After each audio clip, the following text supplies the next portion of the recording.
거룩하신 하나님, 이제 저희들은 학계의 말씀 앞에 섰나이다. 하나님의 자녀들이 입학한 고유의 학교인 성경에서 오직 하나님의 말씀을 배우게 하여 주시옵고, 성경에서 배우게 하실 때 하늘이 하나님의 영광을 선포하고 공창이 하나님의 하신 일을 나타내고 날과 밤이 연이어서 하나님의 어미를 전하는 주의 거룩한 진리를 대면하게 하여 주시옵소서. 하나님의 율법이 얼마나 완전한지도 함께 배우게 하여 주시옵소서. 강영혼을 소생시키시며 하나님의 두려운 음성이 저희 양심을 깨울 때마다 확실한 주의 증거를 찬양하기도 하여 주시옵소서.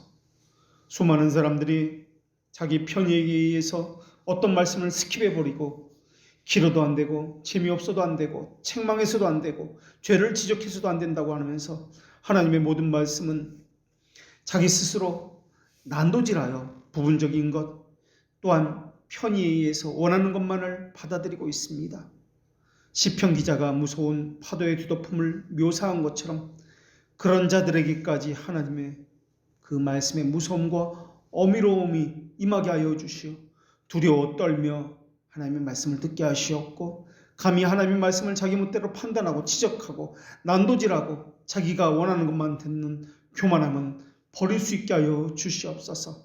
성령께서 하나님의 말씀과 함께 저희들의 심정에 인치시고 또한 새겨 넣으실 때 두려워하지 않는 그 심정은 버릴 수 있게 하시옵고, 한국교회 수많은 이들이 참된 지식이 심겨질 뿐만 아니라 자신이 지금까지 하나님의 말씀에 대해서 어떠한 자세로 말씀을 듣고 받았는지 돌아보는 시간 되게 하여 주시옵소서. 성령께서 주시는 하나님의 말씀이 이 시간도 한국교회와 주님의 모든 교회들마다 함께 하시길 원하올 때 예수님의 이름으로 기도합니다. 아멘. 오늘 하나님께서 우리에게 주시는 말씀은 학계, 구약성경 학계 1장 1절의 말씀입니다. 하나님의 말씀을 봉독합니다. 하나님의 말씀을 경청하십시오. 다리오 왕 제2년 여섯째 달 곧 그 달 초하루에 여호와의 말씀이 선지자 학계로 말미암아 스알디엘의 아들 유다 총독 스룹바벨과 여호사닥의 아들 대지스장 여호수아에게 임하니라. 이르시되, 사람들은 하나님을 기쁘게 할 수 있다고 생각을 합니다. 요즘 같은 시기에는 더더욱 그러한 생각들이 사람들마다 가득가득 있는 것 같습니다. 예배당을 지어놓고 영광의 박수를 하나님께라든지, 아니면 아이들 발표를 통해서 또는 찬양대에 찬양이 있고 나서 영광의 박수를 하나님께 치라고 부추기고 있습니다. 그러나 우리는 아무리 선한 일을 한다 할지라도 하나님을 기쁘게 할 수 없다는 것을 성경을 통해서 배웠습니다. 완전하신 하나님께서 무엇을 우리에게서 받으신들 만족하시겠습니까? 성경에도 이르기를 의는 없나니 하나도 없다고 말씀하셨습니다. 완전한 하나님이라는 이 말의 의미는 하나님이 부족함이 없다는 말이며 하나님이 있는 것만으로도 충분하다는 말의 의미입니다. 그렇지 않으면 무언가 부족한 하나님이 되기 때문에 그렇습니다. 우리에게서 영광을 받아서 하나님의 영광에 덧입혀진다거나 덧붙여진다면 그것은 부족한 하나님이기 때문에 그렇습니다. 그래서 우리가 고백하는 주기도문이나 신앙고백서에서도 하나님은 하늘에 계시는 하나님이다 라고 우리는 기도하고 고백하고 있습니다. 하늘에 계시는 아버지라는 이 말의 의미는 하늘에만 계신다는 의미가 아니라 하나님은 피조물이 아니라 창조주라는 의미로서 하늘에 계신다라고 말을 하고 있는 것입니다. 창조주라는 이 말의 의미는 하나님의 피조물이 아니기 때문에 피조물인 이 땅의 개념을 가지고 하나님을 묘사해서는 안 된다는 말입니다. 이 세상의 것을 가지고 하나님을 상상하지 말라는 말이 하늘에 계신 하나님이라는 말의 의미입니다.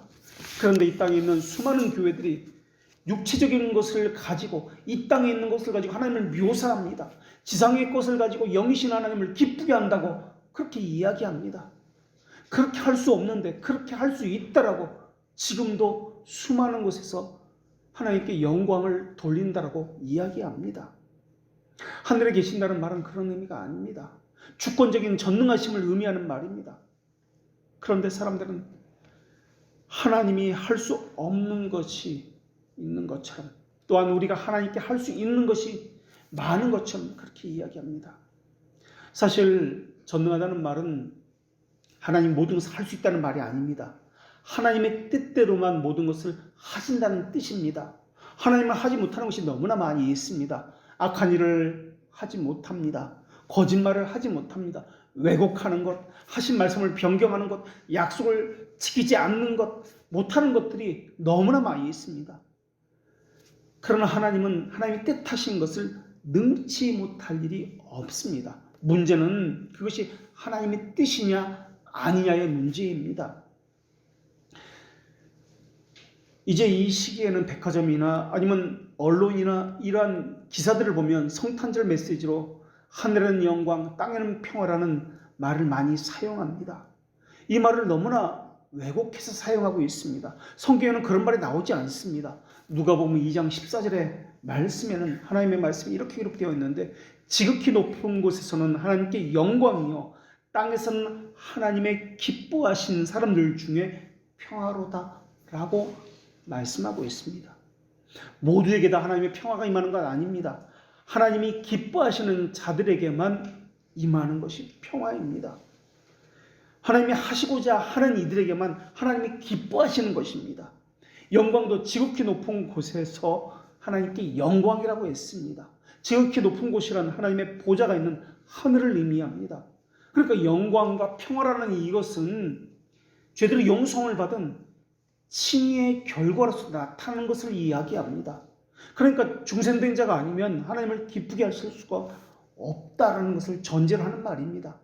중생된 자라도 중생의 겸이 있기 전엔 세상 사람들과 똑같습니다. 자기 욕심을 챙기고 자기 이익에 따라 움직이고 하나님을 전혀 염두에 두지 않고 살아갑니다. 선택된 자라 할지라도 중생된 자라 할지라도 참된 교회에 접붙이기 전에는 하나님께 영광을 돌릴 수가 없습니다. 왜냐하면 그들 모두 일반인과 같기 때문에 그렇습니다. 전혀 구별됨이 없습니다. 똑같이 살아갑니다. 하나님께서 말씀하신 계시의 그 방식에 따라서 그분을 알고 인정하고 하나님께 영광을 돌릴 때야만 하나님께서는 영광을 받아주십니다. 물론 그런다고 하나님 영광을 돌릴 수 있는 것은 물론 또한 아닙니다.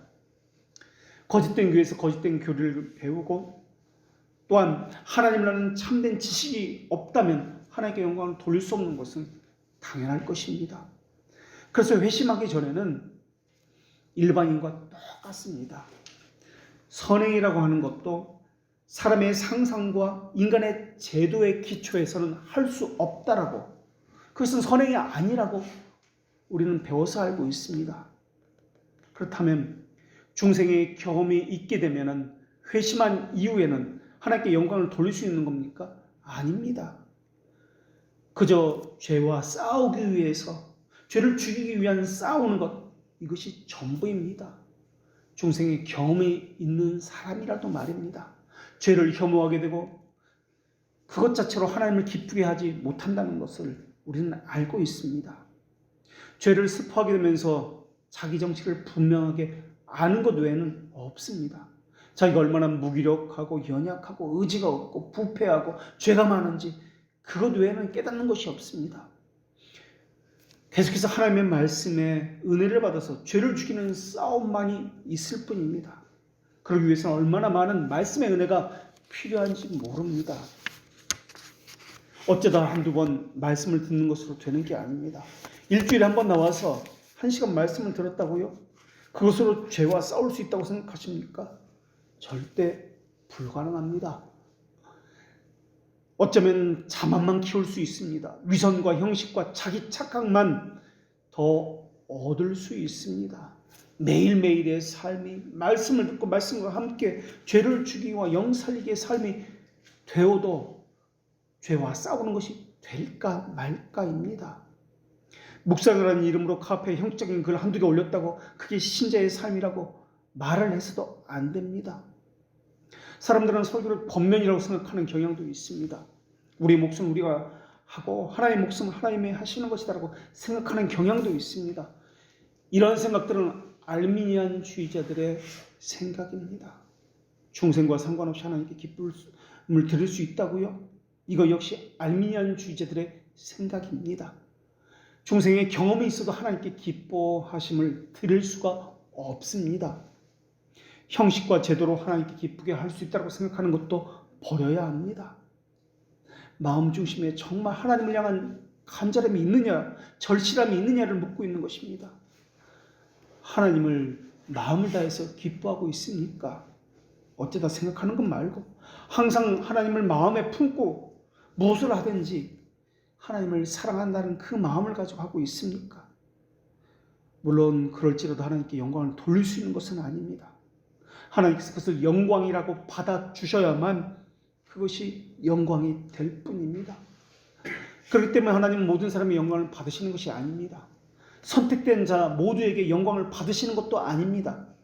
하나님께서 영광을 받기로 스스로 원하셔야만 영광이라 할 수 있는 것입니다. 그 영광은 하나님에게 부족합니다. 흠이 됩니다. 그러나 영광이라고 받으시는 이것은 어떤 의미냐면 자녀의 부족한 것이지만 그 부모가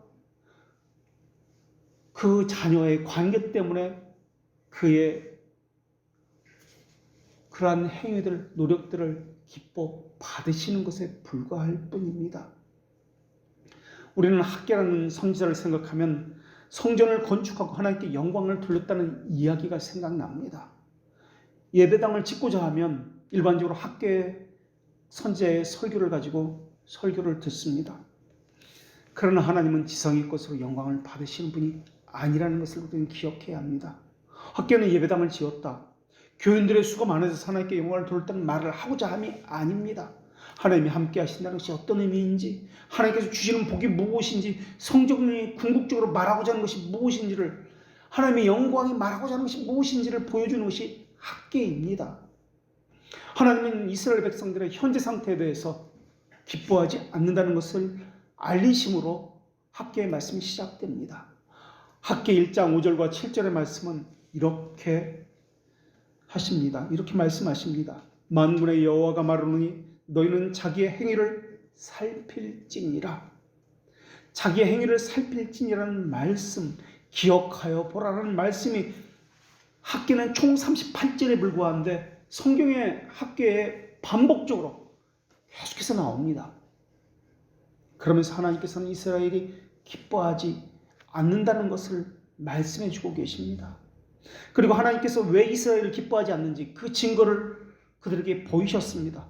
그 증거를 보였는데도 이스라엘 백성들은 그것을 깨닫지 못합니다. 너희가 많이 뿌릴지라도 수확이 적으며 입어도 따뜻하지 못하며 많은 수고도 할지라도 거의 열매를 거둘 수 없을 것이라고 하나님께서 말씀하십니다. 너희가 수고하는 모든 일에 하나님께서 한재를 들게 하셨다라고 말씀하셨습니다. 너희가 많은 것을 바랬으나 도리어 하나님께서는 적게 하셨고, 너희가 그것을 집으로 가져갔으나 하나님께서 그것을 불어버리셨다라고 말씀해 주셨습니다. 하나님은 일꾼이 싹을 받아도 그것을 구멍 뚫어진 주머니에 넣음같이 그렇게 하셨다고 하나님은 말씀하셨습니다.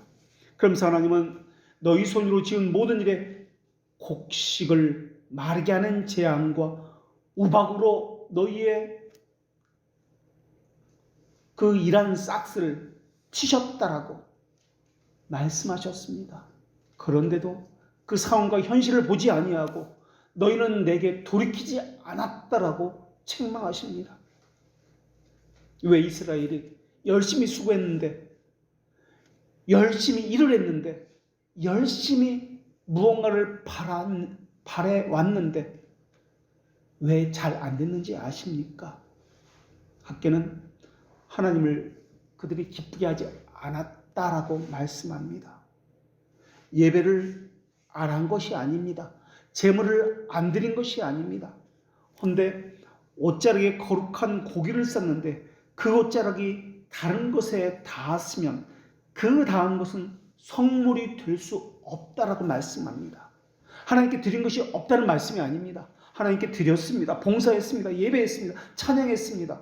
그런데 그 모든 것은 부정한 것과 함께 드려졌기 때문에 이것은 거룩한 것이 아니다, 하나님께서 받으심직한 것이 아니었다라고 말씀하고 있는 것입니다.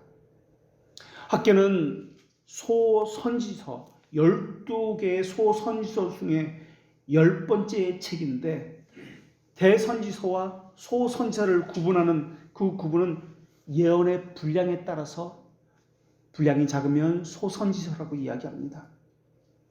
스가랴가 선지서라고 분류가 되는 이유도 스가랴가 남긴 예언의 분량이 많지 않았기 때문에 소선지서로 분류가 됩니다. 학계는 1장, 2장 총 합쳐서 38절로 이루어졌는데 소선지서 중에 가장 작은 구절이 오바댜가 21절이고 그 다음으로 작은 것이 학계입니다. 학계를 원문으로 보면은 650 단어밖에는 되지 않습니다. 그렇게 적은 분량입니다. 그런데 참으로 특이하게 많은 어려운 문장이라든지 이러한 것들이 많이 나오는 것이 학계입니다. 학계는 선지자로 사역한 기간도 4개월도 되지 않을 정도로 엄청 짧습니다. 동시대에 같은 선지자가 있었는데 스가랴라는 선지자입니다. 이 스가랴라는 선지자는 사역 기간이 2년 1개월입니다. 그것에 비교해도 너무나 짧은 시간 그렇게 사역했던 선지자가 학계입니다. 내용론에서 학계는 무너진 성전을 재건하는 문제를 다루고 있습니다. 그래서 사람들은 영적인 교훈을 주는 것이 부족하다. 다른 구약 성경보다 영적인 가치가 없는 성경이다라고 오해를 하기도 합니다. 그리고 오늘날 성도와는 전혀 상관이 없는 성전 건축 이야기만 있는 것처럼 그렇게 오해를 하고 있습니다. 거기다 난해한 구절도 너무나 많습니다. 그래서 무슨 뜻인지 파악하는데 많은 어려움을 겪기도 하는 것이 학계입니다. 선지서들 가운데 아모스와 이사야는 형식적으로 드리는 제물에 대해서 하나님께서 기뻐하지 않는다는 것을 책망하는 내용으로 이루어졌습니다. 미가와 예레미야는 솔로몬 성전 파괴를 예언한 것으로 이루어졌습니다. 학계는 하나님의 복이 있으려면 그 전에 먼저 해야 할 것이 있는데 그것이 바로 성전 건축이다. 그래야 복이 있을 것이다 라는 말씀으로 이루어집니다. 그러면서 에스겔 선지자의 하나님 나라에 대한 청사진을 에스겔 선지자가 미리 그려주었다는 것을 전제로 하나님의 말씀을 증거하고 있습니다. 학계는 시대적 상황과 환경에 민감했던 선지자입니다. 그리고 학계에 있어서 성전이라는 것은 12지파가 없는 하나님의 나라는 상상할 수 없는 그러한 것이었습니다. 성전이 재건되어야만 하나님의 영광이 있을 것이다. 그리고 그 백성들과 함께 했을 것이다 라고 학계는 믿었습니다. 하나님의 현조를, 하나님의 임재를 바랬던 것이 학계입니다.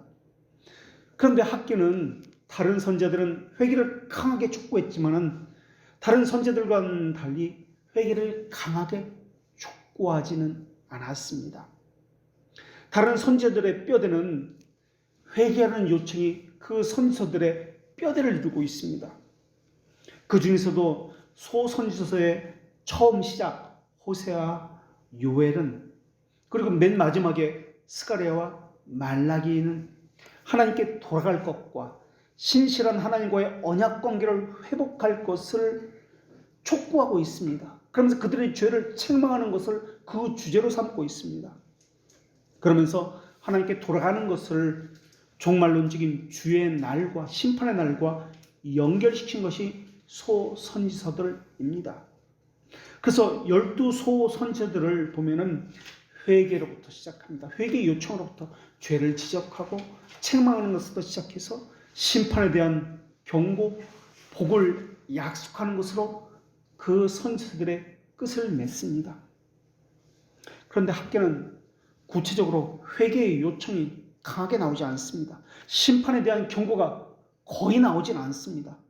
그런데 학계에 보면은 회개의 촉구가 그렇게 강하지 않는데 사람들이 자기들 스스로 깨닫습니다. 우리에게는 어떤 변화가 있어야 된다라는 사실을 인식하고 있고 스스로 돌이킵니다. 학계는 하나님이 자연과 역사를 다스린다는 것을 믿었던 사람입니다. 하나님이 하늘과 땅을 통치하고 있으며 하나님의 통치가 이제 시작될 것이라는 말씀을 전합니다. 학계는 보이는 현상에 만족하지 않았습니다. 학계는 행동하라고 요청합니다. 사람들은 지금 성전의 때가 아니다라고 이야기합니다. 지금 상황이 어렵다고.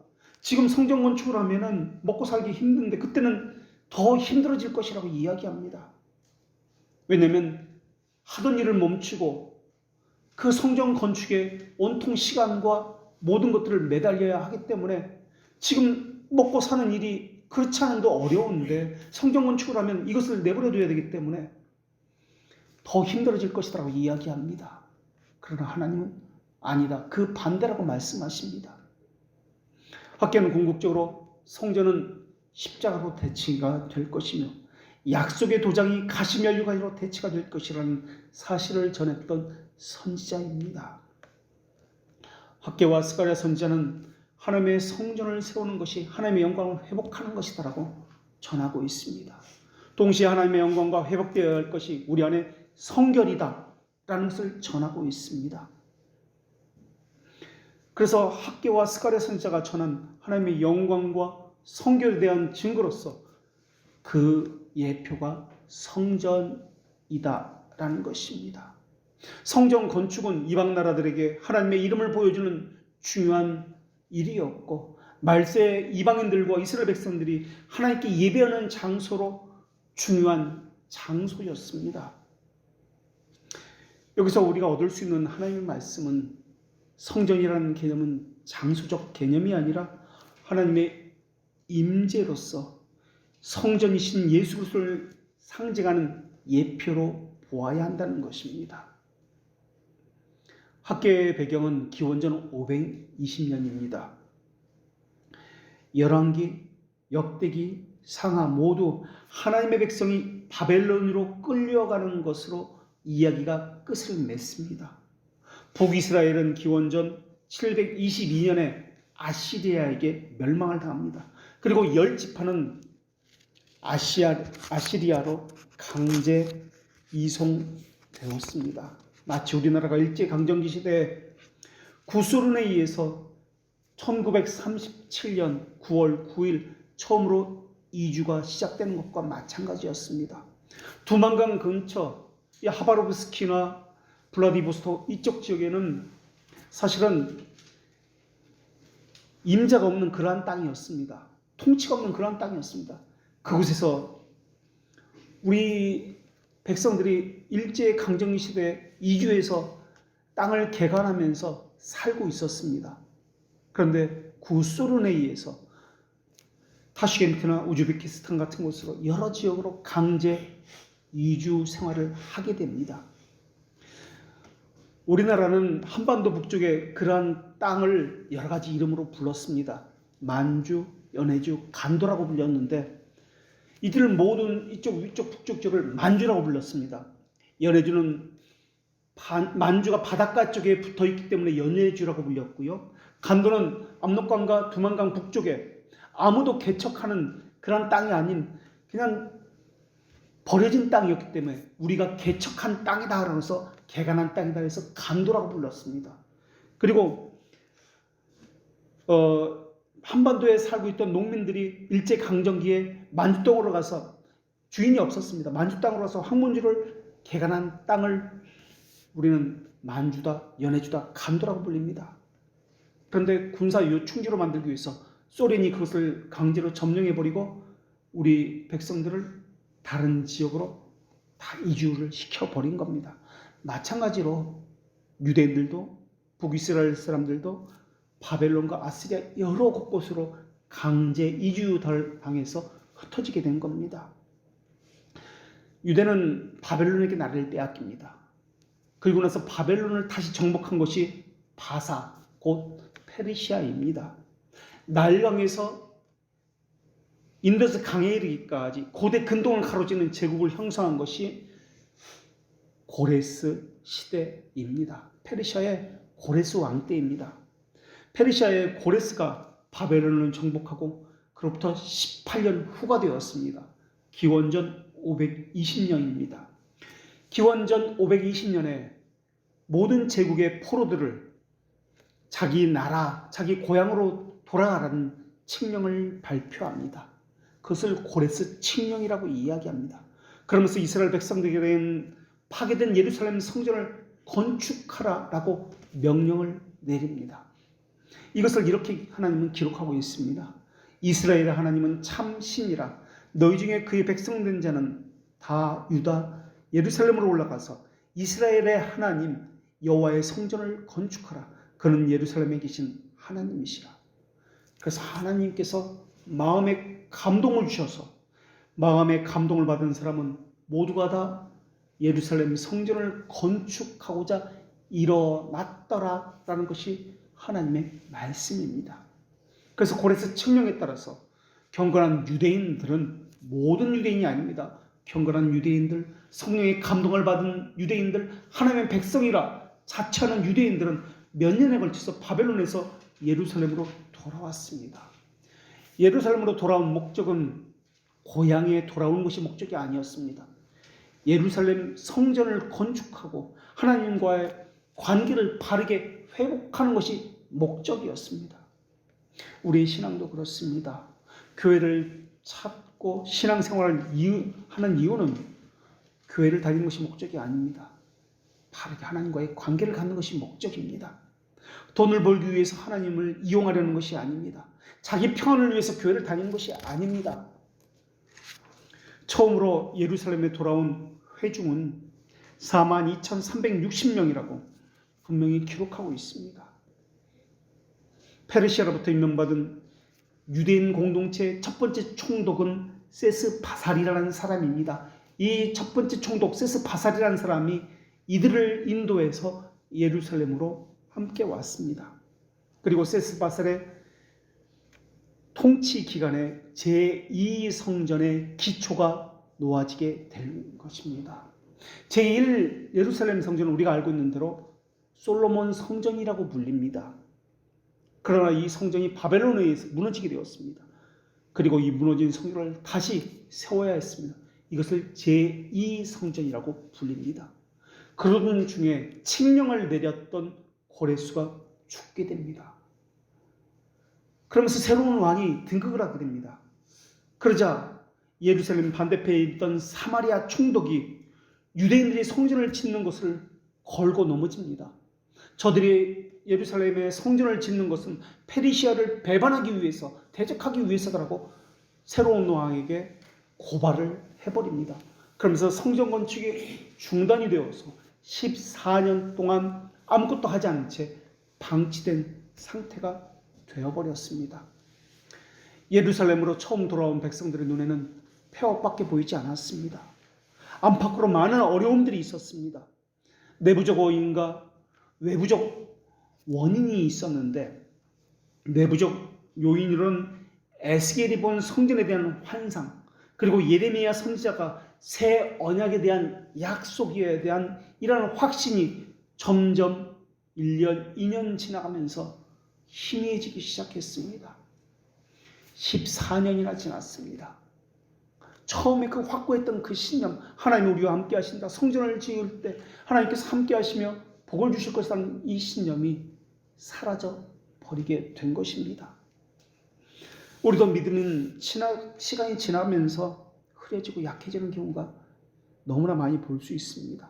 이스라엘 백성도 처음 가졌던 그 결심이 점점 흐려지고 사라져갔던 것입니다. 거기다가 외부적 환경은 그것을 더했습니다. 외부적 환경은 이스라엘들에게 너무나 적대적이었습니다. 적대적인 이방인들이 계속해서 송사를 하고 환경적인 어려움이 그들에게 닥칩니다. 힘을 빼게 하고 비교하게 하고 고자질하고 그것이 아니다라고 이야기하고 거짓과 왜곡들이 계속해서 이어졌습니다. 그러면서 소망에 대한 확신들은 사라졌고 현실적인 일들이 더 크게 와닿기 시작한 겁니다. 그러면서 하나님에 대한 그들의 관계가 점점 멀어지기 시작합니다. 하나님은 환경적인 어려움을 주십니다.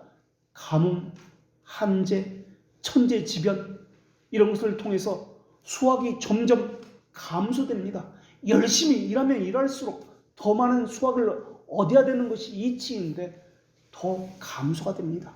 소득이 점점 없어지면서 얼마나 고통스럽고 염려가 되는지 모릅니다. 내일에 대해서 뭐 먹고 살지 걱정하기 시작합니다. 먹고 살기 힘든데 성전 건축이 무슨 말이냐, 교회가 밥 먹이죠? 라는 생각이 들기 시작했는지도 모르겠습니다.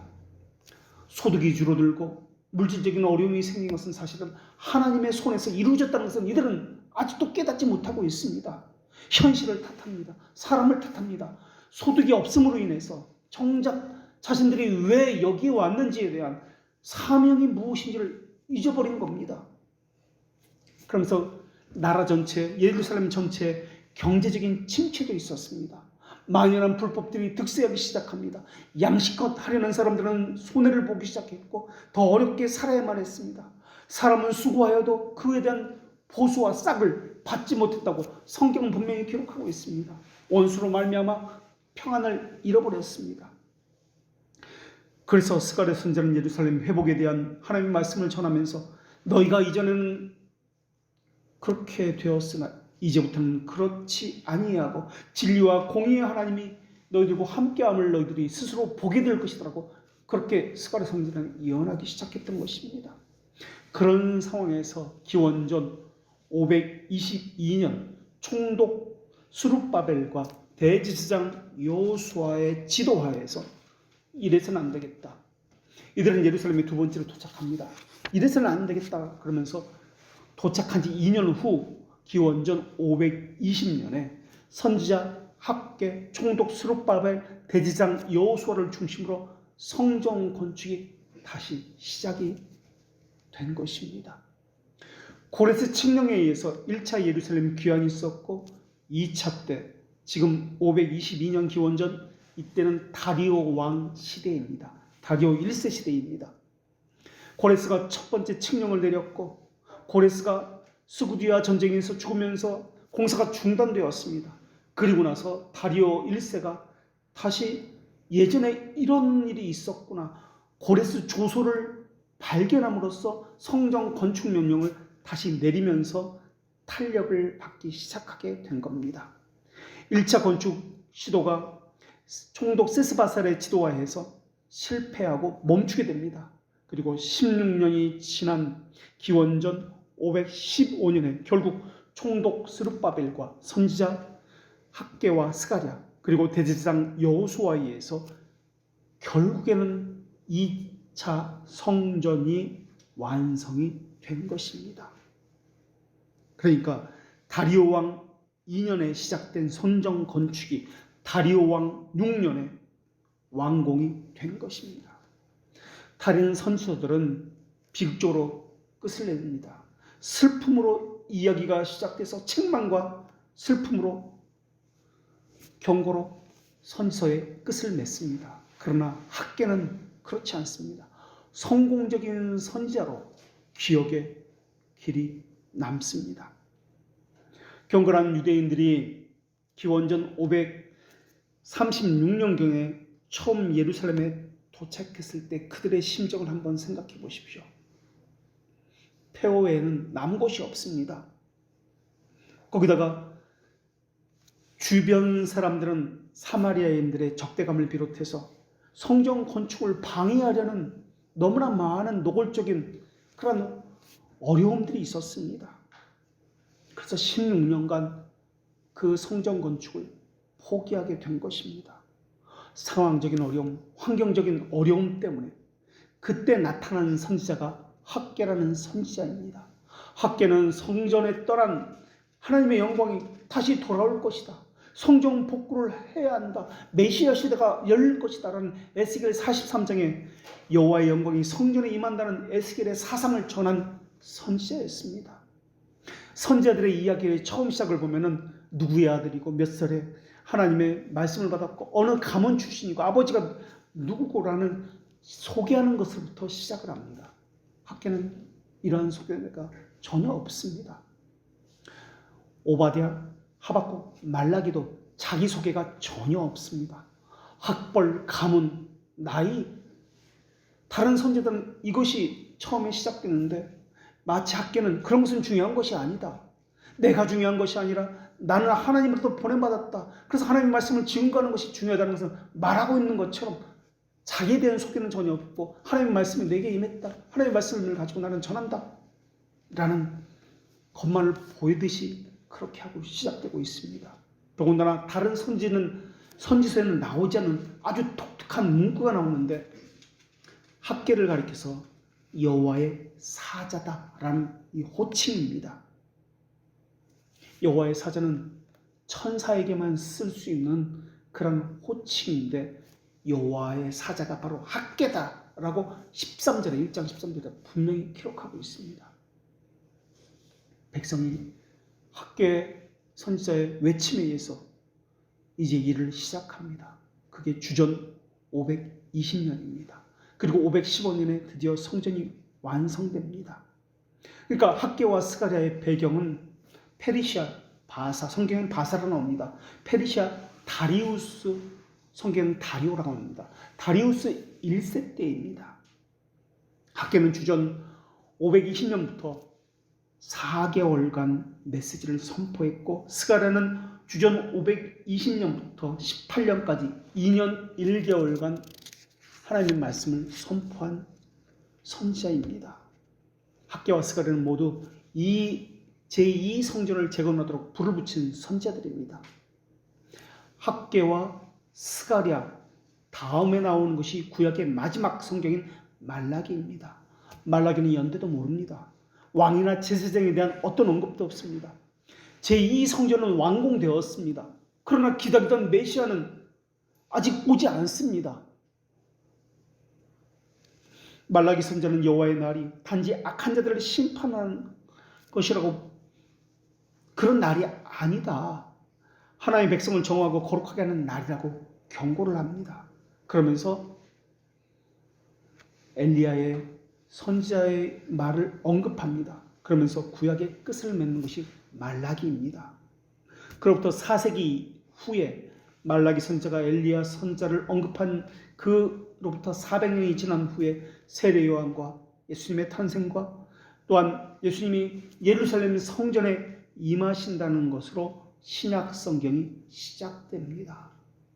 성전으로 끝을 맺은 구약 성경이 성전이신 예수님이 이 땅에 오심으로써 신약이 시작이 됩니다.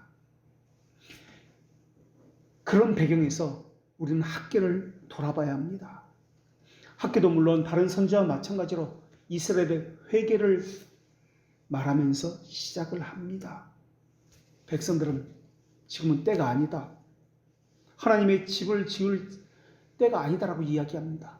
그런데 백성들은 자기 집이 이미 있습니다. 자기 집은 와서 예루살렘에 와서 먼저 지었습니다.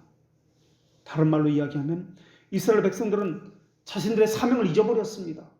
여호와보다도 먼저 자기를 생각하고 있습니다.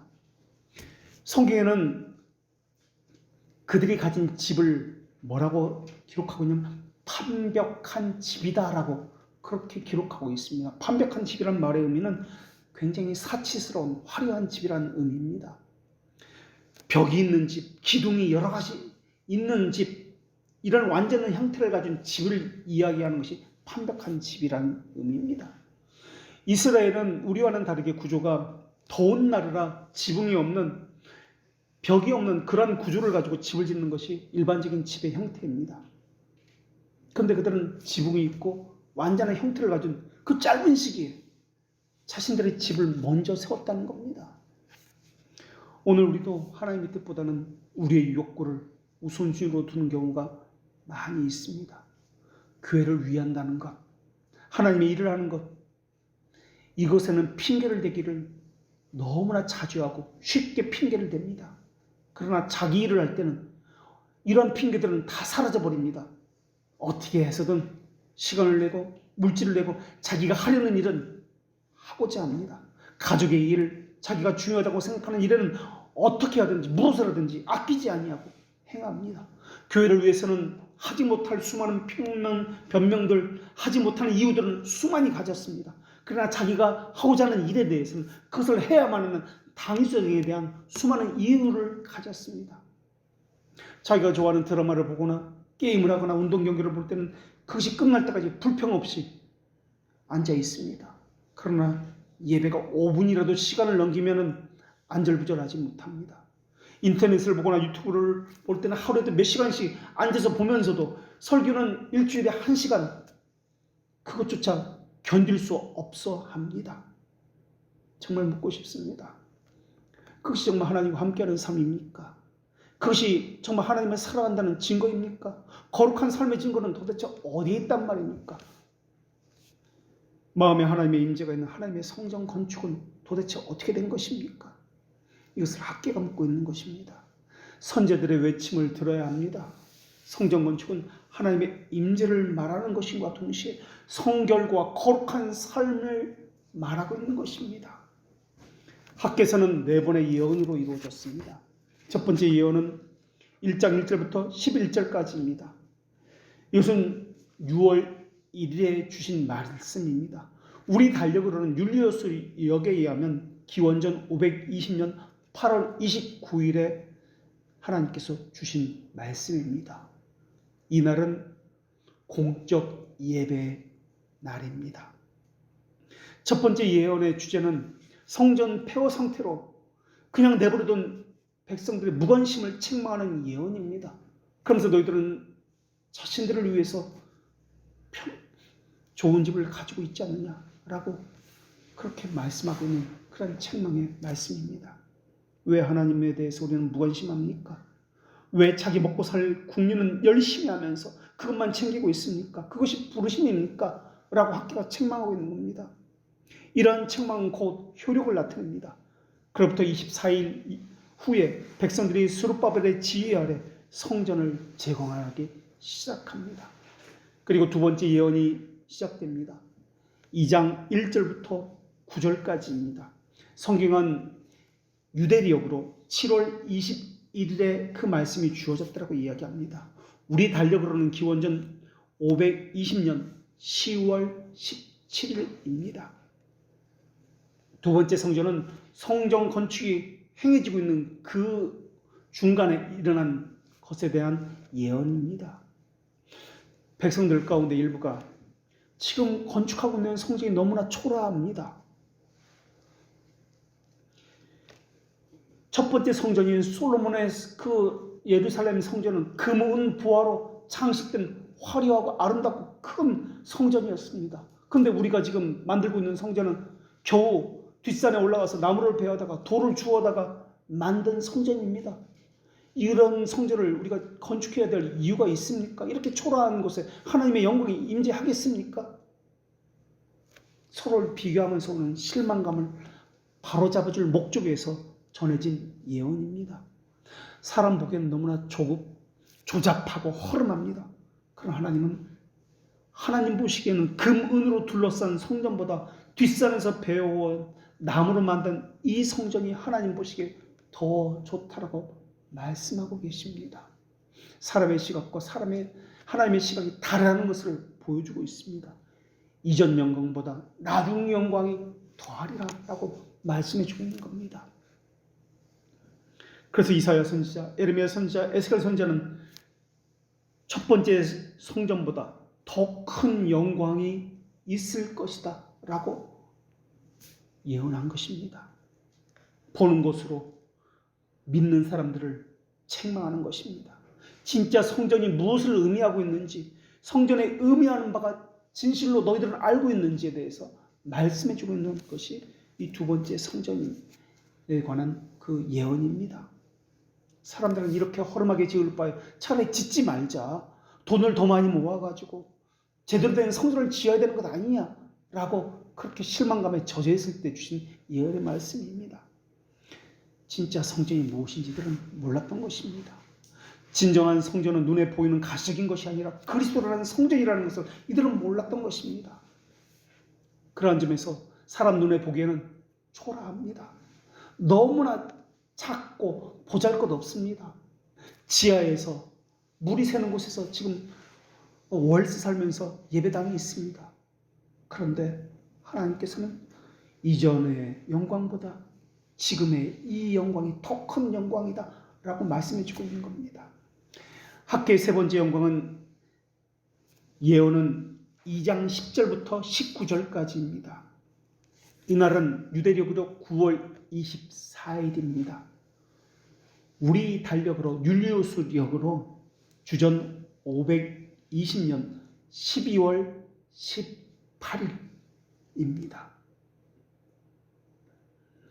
세 번째 예언에서는 형식적인 이들, 형식적으로만 수고하는 이스라엘 백성들의 잘못을 지적합니다.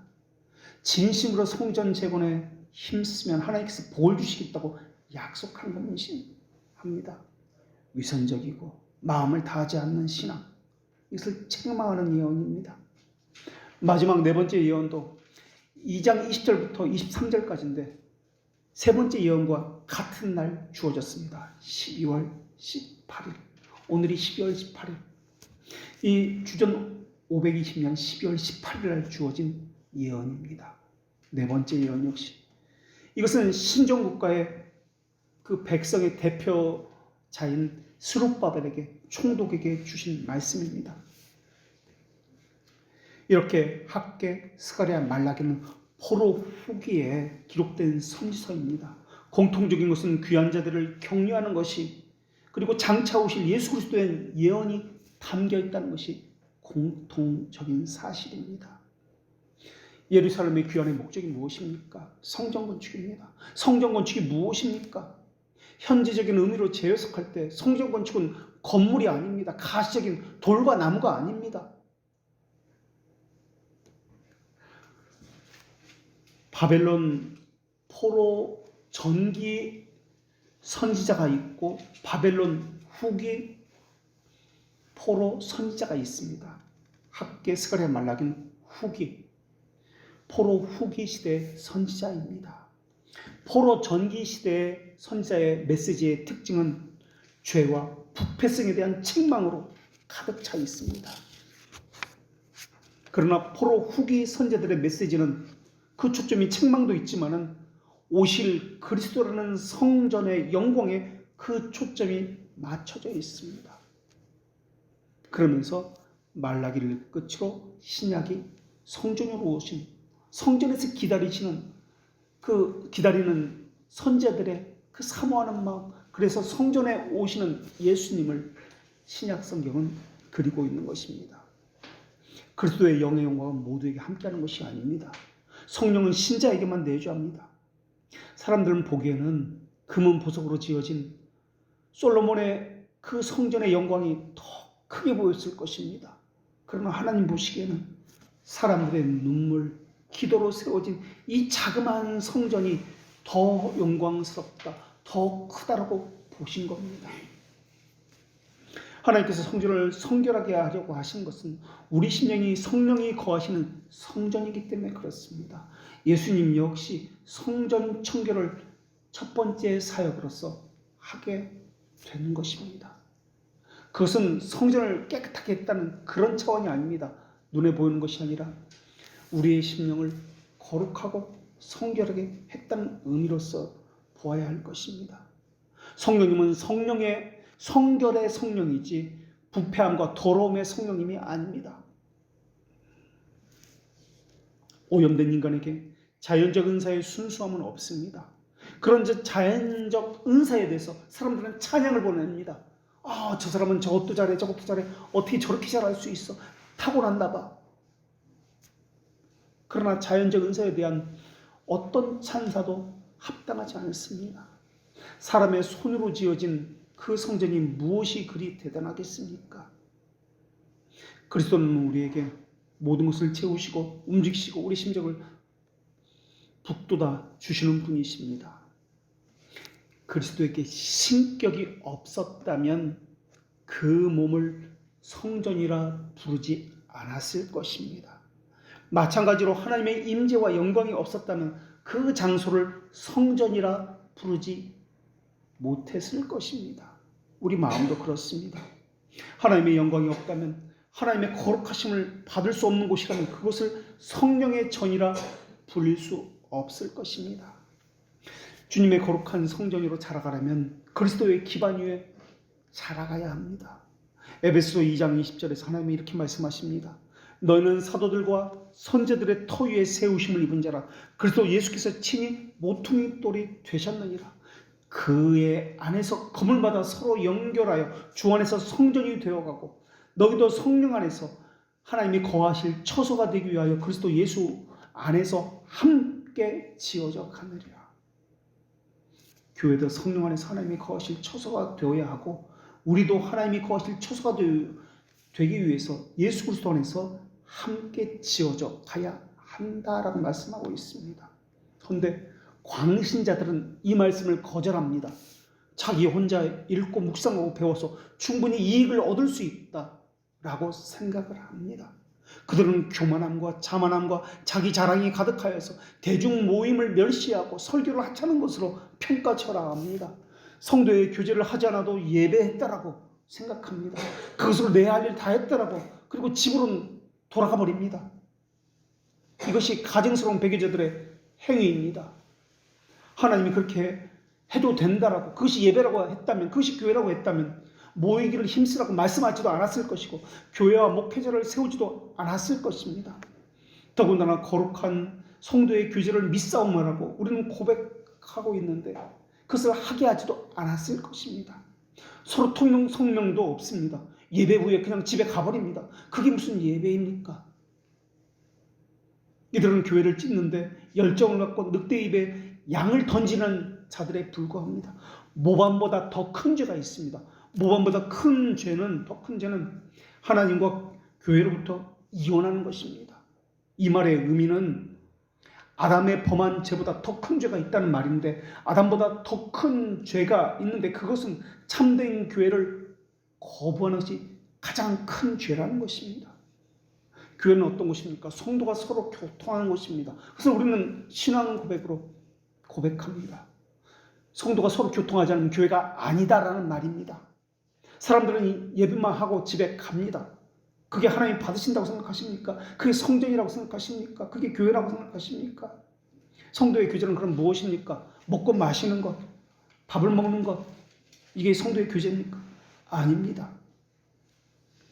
교회도 우리도 하나님께서 거하실 처소가 되기 위해서 지어져 가야 한다고 말씀하시는데, 사도들과 선자들의 터 위에 지어져 간다고 말씀하십니다. 선자들이 전한 것, 사도들이 전한 것 위에 지어지는 것, 그 안에서 교제하고 나누는 것이 성도의 교제입니다. 사도적 전통성이라고 하는데, 사도들과 선자들이 전한 것, 복음 교리를 이야기합니다. 성전을 하나님이 쉴 곳이라고도 시편 기자는 고백했고, 또 지성소를 하나님이 거하시는 곳이라고도 이사야 선지자가 전했습니다. 하나님이 쉴 곳, 하나님이 거하시는 곳. 이 말의 의미는 하늘 교리에 대해서, 그러니까 하나님의 주신 복음 교리에 대해서 경외심, 이것을 사랑하는 것, 경외 위험을 가지고 순종하고 있습니다라는 말의 뜻입니다. 교리를 배우기 위해서 교회가 존재하는 것입니다. 교회를 거룩한 모임이라고 할 때 하나님이 주시는 하늘 교리를 회중들이 가지고 있다는 점에서 거룩한 모임, 즉 교회라고 불리는 것입니다. 바르게 배워야 합니다. 쉬지 않고 배워야 하는데 바른 것을 배워야 합니다. 교회가 아닌데 교회라고 해서도 안 될 것이며, 예배가 아닌데 예배라고 해서도 안 될 것입니다. 주일을 내 마음대로 할 수 있는 날이 아닙니다. 그래서 우리는 주일을 주님의 날이라고 그렇게 이야기합니다. 주님에게 맞춰야지 내 편의에 의해서 맞추는 날이 아니란 말입니다. 그리고 고린도전서 3장 11절에서는 이 터는 곧 그리스도 예수니라 라고 말씀합니다. 이 말의 의미는 그리스도만이 우리 구원의 시작이고 완성도 우리 몫이 아니라는 말의 의미입니다. 그리스도께서 길을 여셨으니 우리가 그 길을 따라가야 한다라는 해석을 해서도 안 됩니다. 그리스도 안에 온전한 의를 가진 자만이 그분을 발견할 수 있다는 말이며, 그 의는 하나님께서 영원전에 주신 자만 가질 수 있다는 말입니다. 그리스도는 우리 부추기로 이 땅에 오신 거 아닙니다. 우리의 의가 되시려고 이 땅에 오신 것입니다. 우리가 요구할 것은 하나도 없습니다. 단지 우리가 할 수 있는 것은 주님의 말씀에 순종하는 것 외에는 없습니다. 이것은 억지로 되는 것이 아닙니다. 우리 힘으로 되는 것도 아닙니다. 저절로 맺혀지는 열매와 같은 것이 순종입니다. 결과론적으로 보면 사람들은 순종이 싫은 겁니다. 그냥 자기가 하고 싶은 대로 하려고 하기 때문에 그렇게 하는 것입니다. 자기가 우선순위가 있다라고 생각하기 때문에 자기를 위해서는 수많은 이유와 변명을 가지고 있습니다. 그러나 하나님과 교회를 위해서는 하기 싫은 이유를 또한 많이 가지고 있습니다. 교회 지도자가 해야 하는 일은 교인들 한 사람 한 사람 하나님의 말씀에 순종하고 있는지 이것을 점검해 줘야 합니다. 사람에 대한 순종이 아니라 하나님 말씀에 대한 순종을 점검해 주는 것이 교회 지도자가 하는 일입니다. 교회가 그것을 그런데 점검하지 않는다면 거짓 교회라고 불리게 될 것입니다. 하나님은 택자를 부르실 때, 하나님의 일을 하실 때 목자를 통해서 그 일을 하십니다. 마치 학계 선지자를 불러서 하나님의 말씀을 전했던 것처럼 말입니다. 그래서 참된 교회가 중요합니다. 거짓된 교회에서는 순전한 하나님의 말씀이 전해질 리가 없기 때문에 그렇습니다. 또 하나님의 말씀에 대한 순종의 점검도 없기 때문에 그렇습니다. 내 영혼의 상태가 어떤지 그 교회에서 한 명 한 명 점검받고 있습니까? 만약에 그것이 없다면 그 교회는 교회로서 해야 할 일을 하지 않고 있는 것입니다. 그것이 교회라는 이름만 가졌을 뿐 교회가 아니라는 증거를 가지고 있습니다. 그렇다면 당장 그것을 나와야 합니다. 목사가 자기 교인들 이름도 모릅니다. 그런데 무슨 그들의 영혼을 한 사람 한 사람 점검할 수 있겠습니까? 담임 목사가 저 사람이 우리 교회 교인인지 아닌지 모르는데 어떻게 저 사람이 하나님 말씀에 순종하는지 안 하는지 알 수 있겠습니까? 나는 담임 목사님을 매일 보니까 안다라고 생각하지만 담임 목사님은 내 이름도 모릅니다. 내 이름도 모르는데 어떻게 사람의 영혼에 문제가 무엇인지 무슨 병이 걸렸는지 어떻게 알 수 있단 말입니까? 교회는 하나님 말씀에 대한 순종 여부를 통해서 영혼을 점검하는 것입니다. 쉬지 말고 바르게 기도해야 합니다. 사실 기도라고 하는 것은 자신의 불순종에 대해서 회개할 것 외에는 없는 것입니다. 학계 선지자의 메시지는 이스라엘 백성이 각성을 가졌습니다. 이게 바른 기도입니다. 바른 신앙은 다른 것이 아닙니다.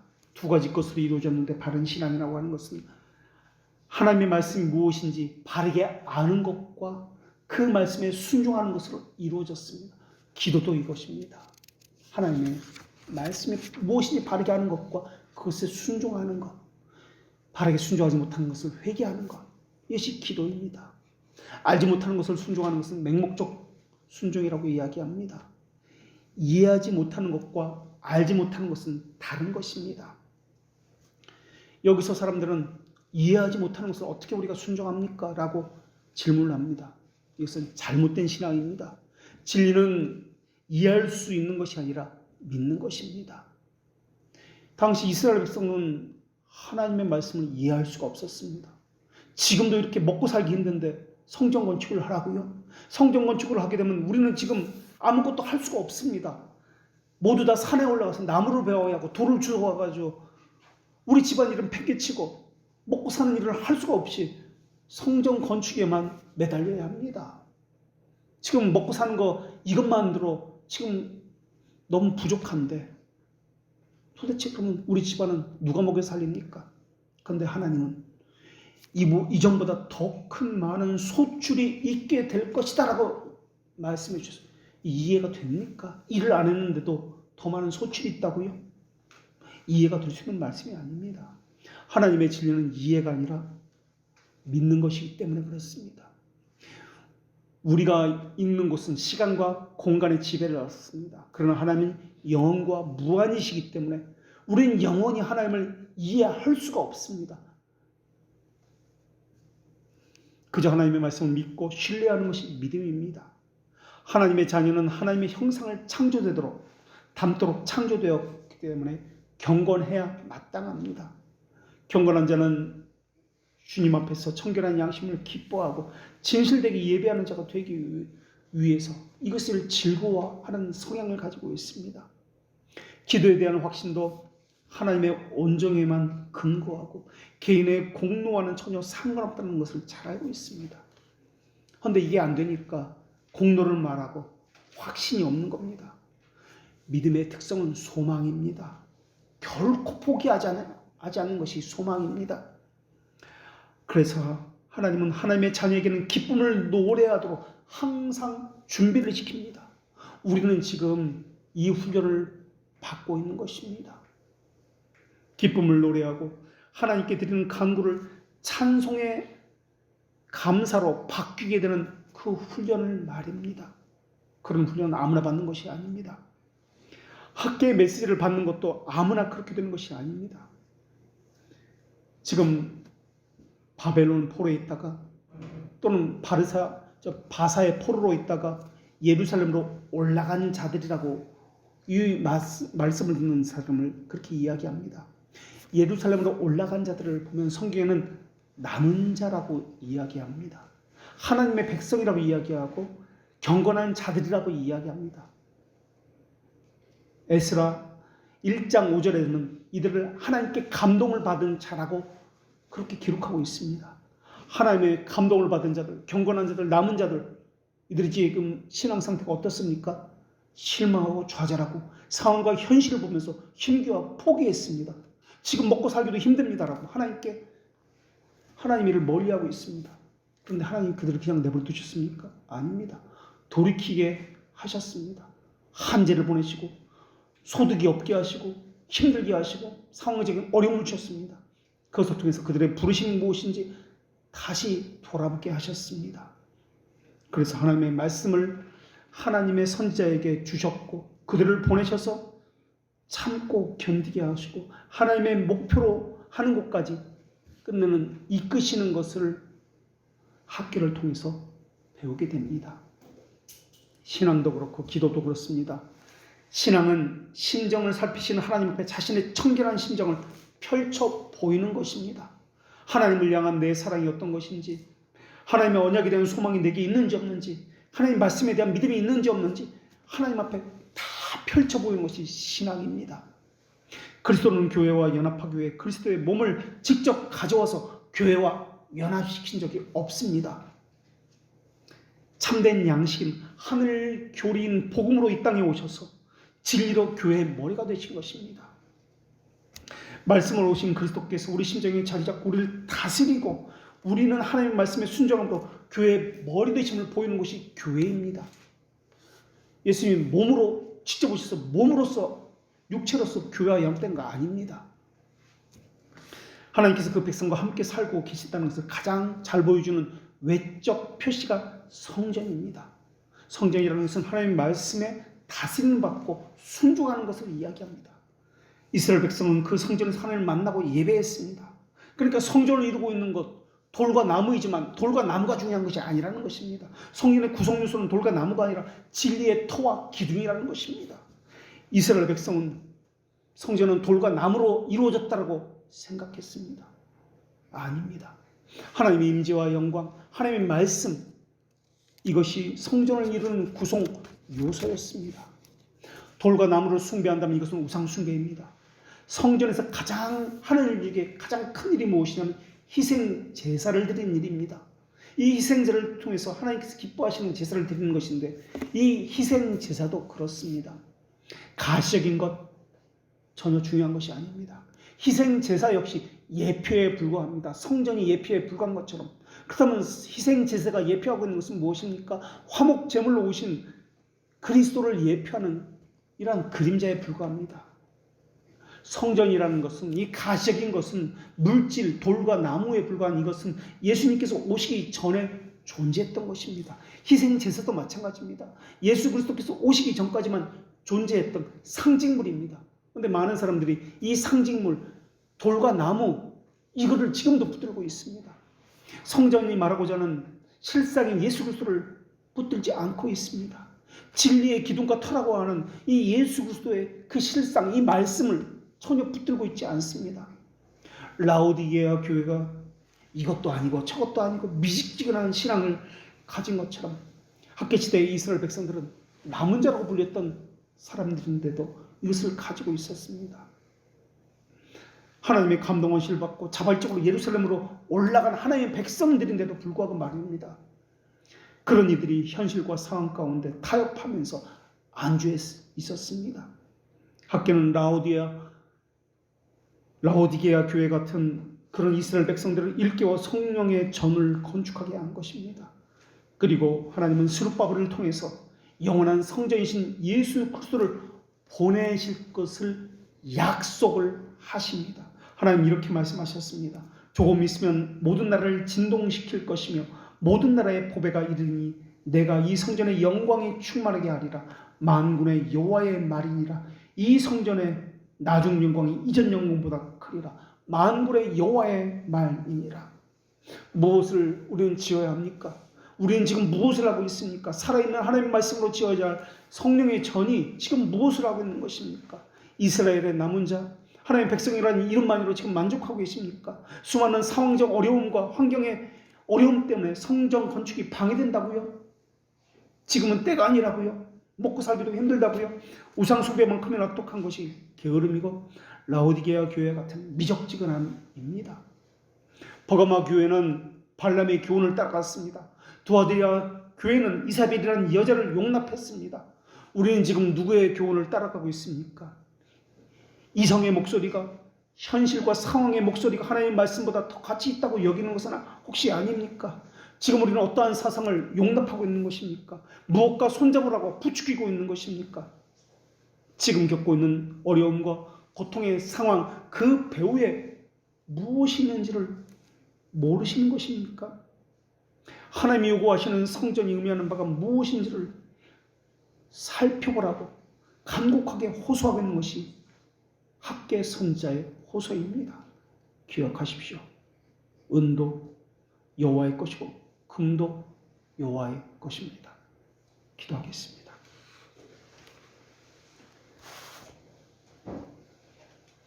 거룩하신 하나님, 성령님의 거룩하게 하시는 말씀을 들었사오니 이제 저희들은 순종함으로 창조주 하나님과 구속주 하나님을 아는 지식에 따른 삶을 살게 하여 주시옵고, 하나님을 아는 고유한 지식이 왕성한 시온산 외에는 어떤 신성도 남겨두지 않았다는 것을 깨닫게 하여 주시옵소서. 알지 못하는 것을 예배하는 자들에게서 멀리 떼어놓게 하여 주시옵고, 아둔한 악으로 하나님이 아닌 것을 하나님으로 섬기고 예표된 그리스도가 아니라 예표하는 것을 섬기는 어리석음도 추방하여 주시옵소서. 무엇보다 저희 안에 거룩한 성령의 전이 지어져가고 고안된 모든 것을 거절하시는 진리의 영께서 하늘로부터 증언하시는 말씀에만 순종하는 주의 백성이 되게 하여 주시옵소서. 이곳에 돌과 나무로 지어진 성전이 아니라 하나님의 임재가 있고 하나님의 말씀의 다스림과 순종하는 놀라운 진정한 성전의 의미가 이곳에 있게 하여 주시옵소서. 예수 그리스도의 이름으로 기도합니다. 아멘.